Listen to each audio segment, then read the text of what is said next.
Pour mesurer plus facilement le déroulement du temps au cours de la grossesse, on imagine que la conception du héros de notre film aura lieu exactement à minuit pendant le réveillon du 1er janvier.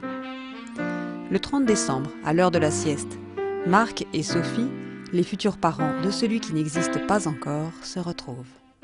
Les spermatozoïdes donnés par Marc remontent dans le corps de Sophie. Ils passent le col de l'utérus, traversent la cavité utérine que les anglo-saxons appellent le sanctuaire et s'engagent dans les trompes. Les uns partent à droite et les autres à gauche. Ils sont 500 000 messagers de vie, partis à la rencontre d'une seule cellule complémentaire.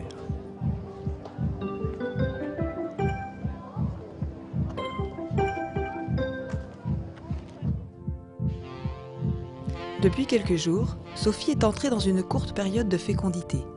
Un ovule, arrivé à maturité, est libéré par un des deux ovaires.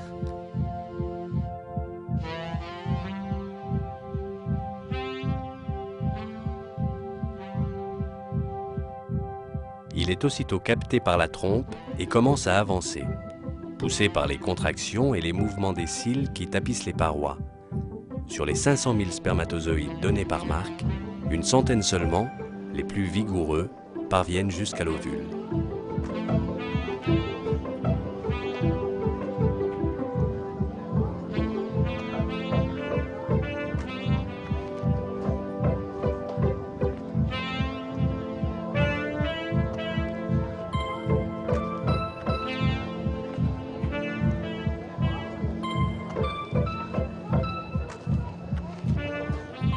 La nuit est bien avancée. Personne ne dort. Bien caché dans le corps de Sophie, un spermatozoïde parvient enfin à franchir la membrane cellulaire et pénètre dans l'ovule.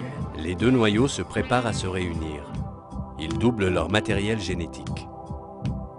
Les ovules et les spermatozoïdes étant tous différents, l'union de 7 ovules de Sophie avec ce spermatozoïde de Marc va donner naissance à un enfant original, unique.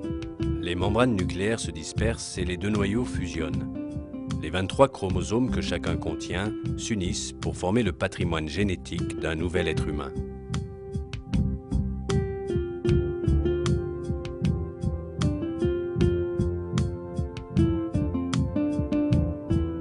Ce qui constitue l'originalité intrinsèque d'un être humain existe maintenant.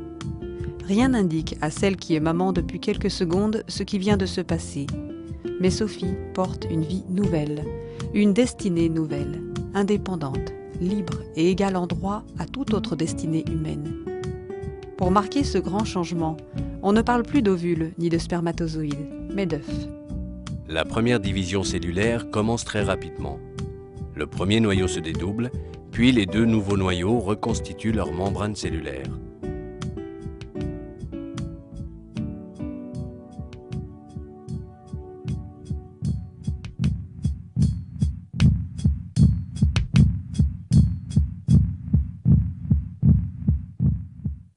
Alors la vie commence très tôt, elle commence au moment où toute l'information nécessaire et suffisante se trouve réunie, et nous savons, et ça c'est la science qui nous l'apprend, qu'au moment où toute l'information qui vient du père et qui est amenée par le spermatozoïde se rencontre avec celle qui est amenée par l'ovule et qui vient de la mère, à ce moment-là, tout ce qu'il faut pour construire l'être humain, mais pas un être humain théorique, celui qu'on va appeler exactement Pierre, Paul, Madeleine, celui-là se trouve entièrement défini, si je puis dire réduit à sa plus simple expression, mais il va commencer à s'exprimer si on lui laisse le temps. Il y a une chose très belle à laquelle on pense trop rarement. On parle souvent du mystère de la vie. Je ne sais pas ce que c'est. La vie est pleine de mystères. Dans une conception naturelle, personne ne peut intervenir sur la constitution du patrimoine génétique du nouvel homme. C'est l'un des fondements du sentiment impérieux de notre liberté et du respect qui est dû à tout être humain. Ni l'homme ni la femme ne peuvent intervenir sur les gènes apportés par les ovules et les spermatozoïdes. Si bien que personne ne peut dire à un enfant « je t'ai voulu tel que tu es ». La constitution de notre être profond a toujours été protégée contre la volonté de puissance de l'homme. Voilà pourquoi, dès les premiers instants, nous sommes définitivement libres et infiniment respectables. Nous ne sommes la chose d'aucun homme.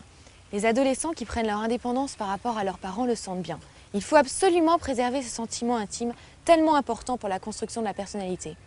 D'une part, personne ne peut dire « tu es cela grâce à moi » et nous ne pouvons reprocher à personne d'être tel que nous sommes.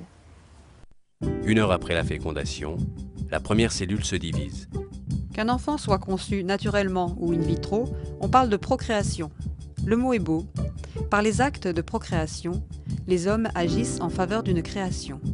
En cela, la reproduction des animaux et la sexualité humaine ont une signification bien différente. La reproduction des animaux a pour but la conservation de l'espèce.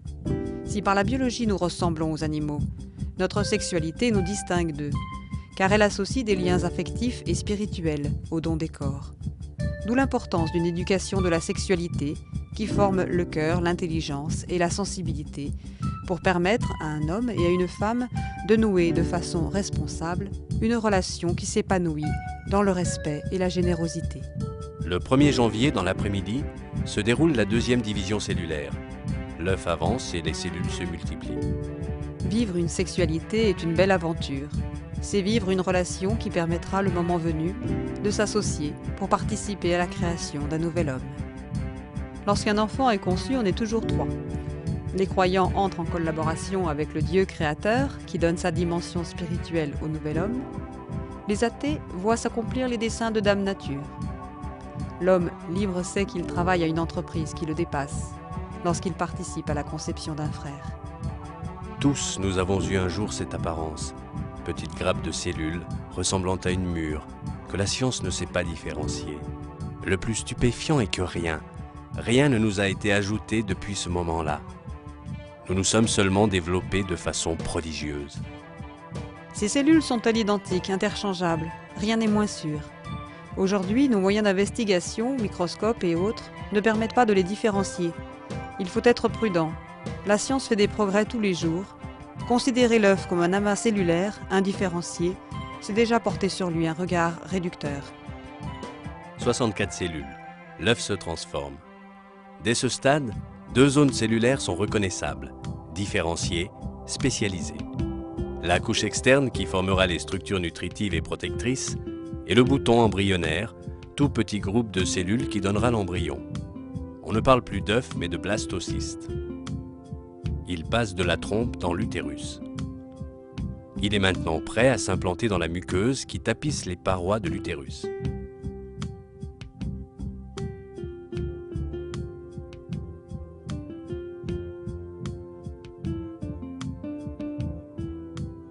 L'organisation et la différenciation se poursuivent dans le bouton embryonnaire. Le 7, on identifie 2 types de cellules. Elles sont à l'origine du système extérieur, peau et système nerveux, et du système intérieur, tube digestif et dérivés. Cet œuf est un corps distinct de la mère. Pour éviter d'être rejeté, l'œuf sécrète une substance chimique recouvrant les cellules en contact avec l'organisme maternel, qui ainsi ne le reconnaît pas comme un corps étranger et lui permet de s'implanter. Il faut bien se rendre compte que 2 êtres humains sont là, la mère et l'œuf. Ce tout nouvel être humain est bien distinct de ses 2 parents. Il vit en parfaite osmose avec sa mère, en harmonie et jamais en parasite. Depuis le 22 janvier, le cœur s'est mis à battre.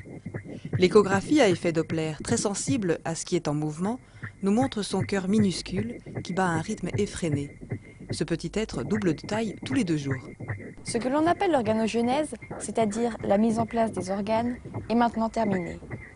Notre héros a franchi une étape de sa vie, importante certes, mais une étape parmi d'autres. À partir de maintenant et jusqu'à la fin de son adolescence, il va grandir. 10 semaines de grossesse, le fœtus a encore doublé de taille depuis la 8e semaine. Il mesure 6 à 7 cm. 10 semaines, c'est la date limite pour un avortement légal en France. Une question se pose. Pourquoi est-il plus acceptable de supprimer un être humain avant plutôt qu'après la 10e semaine? La vie est en nous. 1 heure d'information claire, honnête et bienveillante. La vie est en nous, il faut la protéger.